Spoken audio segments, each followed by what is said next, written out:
एक लड़की थी जो श्री कृष्ण जी की बहुत बड़ी भक्त थी। बचपन से ही श्री कृष्ण भगवान का भजन करती थी, भक्ति करती थी। भक्ति करते करते बड़ी हो गई। भगवान की कृपा से उसका विवाह भी श्री धाम वृंदावन में किसी अच्छे घर में हो गया। विवाह होकर पहली बार वृंदावन गई, पर नई दुल्हन होने से कहीं जा ना सकी और मायके चली गई। और वह दिन ही आया जब उसका पति उसे लेने उसके मायके आया। अपने पति के साथ फिर वृंदावन पहुंच गई। पहुंचते पहुंचते उसे शाम हो गई।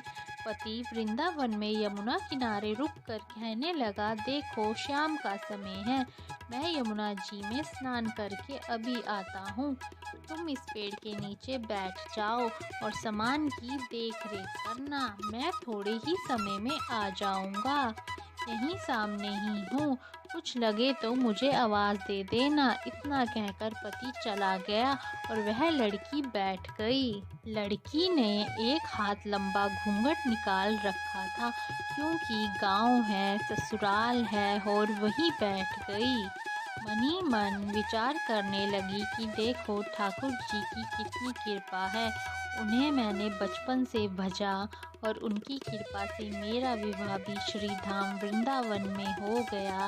मैं इतने वर्षों से ठाकुर जी को मानती हूँ, परंतु अब तक उनसे कोई रिश्ता नहीं जोड़ा। फिर सोचती है, ठाकुर जी की उम्र क्या होगी, लगभग 16 वर्ष के होंगे। मेरे पति तो 20 वर्ष के हैं। ठाकुर जी मेरे पति से थोड़े ही छोटे हैं, इसलिए मेरे पति के छोटे भाई की तरह हुए और मेरे देवर की तरह। तो आज से ठाकुर जी मेरे देवर हुए। अब तो ठाकुर जी से नया संबंध जोड़कर बड़ी प्रसन्न हुई और मन ही मन ठाकुर जी से कहने लगी, देखो ठाकुर जी, आज से मैं तुम्हारी भाभी और तुम मेरे देवर हो गए। अब वो समय आएगा जब तुम मुझे भाभी भाभी कहकर पुकारोगे। इतना सोच ही रही थी, तभी एक 10-15 वर्ष का बालक आया और उस लड़की से बोला, भाभी भाभी।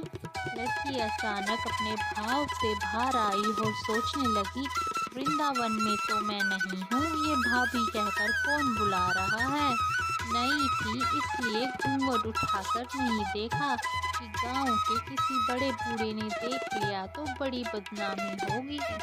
अब वह बालक बार बार कहता, पर वह उत्तर न देती। बालक पास आया और बोला, भाभी अपना चेहरा तो दिखाओ। अब वह सोचने लगी, अरे ये बालक तो बड़ी जिद कर रहा है। इसके लिए कस के घूंघट पकड़कर बैठ गई कि कहीं घूंघट उठाकर देख ना ले। लेकिन उस बालक ने जबरदस्ती घूंघट उठाकर चेहरा देखा और भाग गया। थोड़ी देर में उसका पति आ गया। उसने सारी बात अपनी पति से बताई। पति ने कहा, तुमने मुझे आवाज़ क्यों नहीं दी। लड़की बोली, वह तो इतने में भाग ही गया था। पति बोला, चिंता मत करो, वृंदावन बहुत बड़ा थोड़ी ही है। कभी किसी गली में खेलता मिल गया तो हड्डी पसली एक कर दूंगा, फिर कभी ऐसा नहीं कर सकेगा। तुम्हें जहाँ भी दिखे मुझे ज़रूर बताना। फिर दोनों घर गए। कुछ दिन बाद उसकी सास ने अपने बेटे से कहा, बेटा देख, तेरा विवाह हो गया है, बहू मायके से भी आ गई है, पर तुम दोनों अभी तक बांके बिहारी जी के दर्शन के लिए नहीं गए। कल जाकर बहू को दर्शन करा कर लाना। अब अगले दिन दोनों पति पत्नी ठाकुर जी के दर्शन के लिए मंदिर जाते हैं। मंदिर में बहुत भीड़ होती है। पति कहने लगा, देखो तुम बाकी महिलाओं के साथ आगे जाकर दर्शन करो, मैं भी आता हूँ।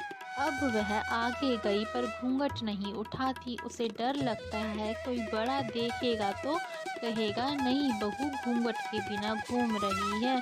बहुत देर हो गई। पीछे से पति ने आकर कहा, अरे पगली, बिहारी जी के सामने है, घूंघट तो खोल। घूंघट नहीं खोलेगी तो दर्शन कैसे करेगी। अब उसने अपना घूंघट उठाया और जो बांके बिहारी जी की ओर देखा तो बांके बिहारी जी की जगह वही बालक मुस्कुराता हुआ दिखा। को एकदम से चिल्लाने लगी, सुनिए जल्दी आओ। पति पीछे से भागा भागा आया, बोला क्या हुआ? लड़की बोली, उस दिन जो मुझे भाभी भाभी कहकर भाग गया था वह बालक मिल गया। पति ने कहा कि कहाँ है, अभी उसे देखता हूँ। फिर ठाकुर जी की ओर इशारा करके बोली, ये रहा, आपके सामने ही तो है। उसने पति ने जो देखा तो वह हक्का बक्का रह गया और बोला, तुम धन्य हो, वास्तव में तुम्हारे हृदय में सच्चा भाव ठाकुर जी के प्रति है।